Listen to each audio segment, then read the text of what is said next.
Apakah globalisasi memberikan keuntungan bagi orang-orang atau hanya segelintir pihak?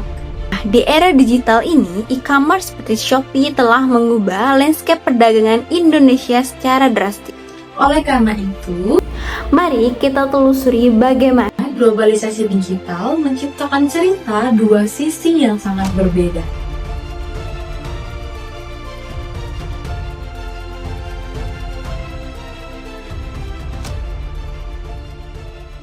Nah, sekarang aku akan menjelaskan tentang sisi positif paradoks globalisasi terhadap dunia per-e-commerce.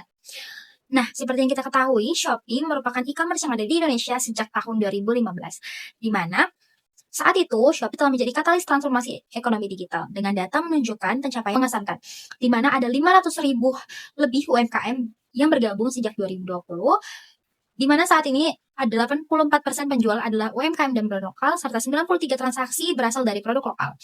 Nah, hal ini membuat peningkatan omset UMKM rata-rata 30% per tahun. Di mana platform ini berhasil membuktikan bahwa mereka dapat mendemokratisi akses pasar. UMKM yang sebelumnya terbatas geografis, kini dapat menjual ke 514 kota di Indonesia, bahkan melakukan ekspor ke Asia Tenggara dan Eropa. Fitur unggulan seperti balance ongkir, sistem pembayaran terintegrasi, dan juga tools marketing yang memungkinkan usaha kecil sekarang bisa bersaing dengan pemain besar. Lalu, studi indef sendiri menjelaskan ada 88,37% UMKM yang mengalami peningkatan omset setelah berdigitalisasi dan 24,2% bahkan menambah tenaga kerja. Ini adalah wujud nyata dari inclusive growth yang merupakan pertumbuhan yang melibatkan semua lapisan masyarakat.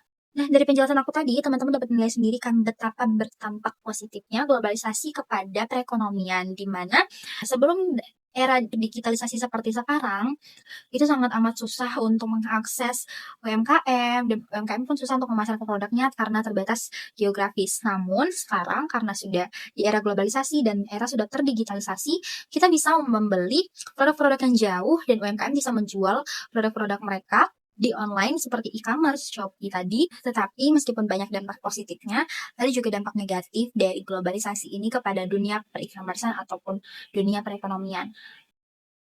Salah satu pasar tekstil terbesar di kota Bandung ini sepi tak seramai dulu. Terpantau sepi pengunjung dan banyak toko yang tidak beroperasi. Beberapa lapak pedagang sudah tutup dan tidak lagi menjual lantaran Lapak yang kosong dan ditinggalkan oleh para pedagang. Selanjutnya adalah sisi gelap dari globalisasi. Seperti yang diketahui bahwa Mandiri selalu memiliki dua sisi. Di balik kesuksesan e-commerce terdapat dampak yang mengkhawatirkan. Dampak tersebut meliputi yang pertama, yaitu marginalisasi pasar tradisional. Terjadi berdasarkan pola konsumsi ke digital, yang mana membuat pasar tradisional semakin sepi. Tempat yang selama puluhan tahun menjadi jantung perekonomian masyarakat lokal, kini terancam kehilangan relevansinya. Kemudian, sisi gelap yang kedua adalah predatory pricing, yaitu banjir produk impor harganya murah, terutama dari China, yang mana dijual dengan harga di bawah kos produksi lokal. Seperti yang disampaikan oleh Menteri Perdagangan, yaitu Muhammad Lutfi, yang mana menegaskan bahwasanya praktik tersebut sengaja disiapkan untuk mengajukan kompetisi dan juga melanggar azas perdagangan yang adil. Kemudian dampak yang ketiga adalah kehilangan ruang sosial, yang mana hal ini merupakan hal yang lebih menyakitkan dari sekedar ekonomi, yaitu hancurnya fungsi sosial pasar tradisional. Sebab pasar bukan hanya tempat transaksi jual beli, tetapi juga merupakan ruang komunikasi, pembentukan kepercayaan, dan juga pembelajaran nilai-nilai sosial. Jadi ketika ruang ini dipindahkan atau digantikan, maka akan terjadi pergeseran kohesi sosial masyarakat, yang mana itu terus merugikan masyarakat sebab tergerusnya nilai-nilai sosial. Mari kita lihat sebuah kisah nyata dari Batik Shiroshima, sebuah UMKM yang sukses bertransformasi di era digital. Sebelum tahun 2020, Shiroshima hanya mengandalkan toko fisik dan pameran lokal. Jangkauannya terbatas, begitu pula dengan peluang pasarnya. Namun, pandemi COVID-19 mengubah segalanya. Shiroshima berani beralih ke Shopee dan hasilnya luar biasa. Kini mereka berhasil menjangkau ke 514 kota, bahkan menembus pasar ekspor ke Asia Tenggara hingga Eropa. Omset mereka pun melonjak signifikan. Nah, keberhasilan ini bukan kebetulan. Shiroshima mampu menguasai fitur promosi dan algoritma Shopee, memaksimalkan iklan berbayar, dan cepat beradaptasi dengan tren digital. Meski begitu, tantangan tetap ada. Dari keterbatasan SDM yang melek digital, sulitnya mengelola pesanan dalam jumlah besar, hingga menjaga kualitas saat produksi meningkat. Nah, Batik Shirashima adalah contoh UMKM yang menjadi winner dalam arus globalisasi digital. Tapi pertanyaannya, bagaimana dengan UMKM lain yang belum seadaptif mereka? Kasus Hiroshima mengungkap paradoks fundamental globalisasi, yaitu ada the winners, UMKM adaptif seperti Hiroshima yang menguasai teknologi meraih keuntungan berlipat. Mereka tidak hanya bertahan, tetapi berkembang dan berinternasional.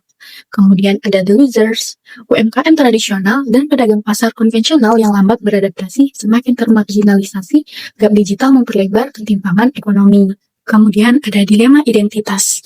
Untuk kompetitif di pasar global, produk lokal seperti batik harus menyesuaikan dengan selera internasional. Ini menimbulkan pertanyaan, apakah kita memperkuat identitas lokal atau justru mengalami homogenisasi budaya? Terakhir itu adalah selektivitas globalisasi.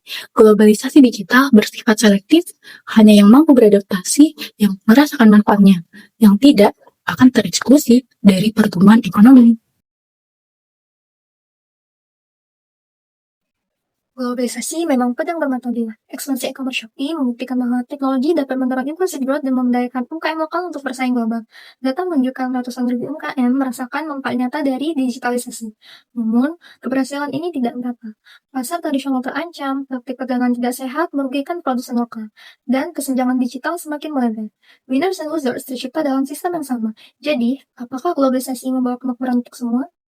Jawabannya kompleks. Globalisasi merupakan peluang luar biasa bagi mereka yang siap, namun akan meninggalkan mereka yang tidak adaptif. Untuk memastikan manfaatnya dapat dinikmati semua lapisan masyarakat, diperlukan kebijakan yang menyeluruh, mendukung globalisasi UMKM sambil melindungi ekonomi tradisional, mencegah praktik perdagangan tidak sehat, dan memastikan tidak ada yang tertinggal dalam transformasi digital ini. Globalisasi bukan sekedar takdir yang harus diterima, tetapi proses yang dapat diarahkan untuk kebaikan bersama. Masa depan ekonomi, Indonesia bergantung pada seberapa bijak kita mengelola paradoks ini. Itulah paradoks globalisasi di era digital. Apakah menurut teman-teman digitalisasi sudah berjalan adil di Indonesia?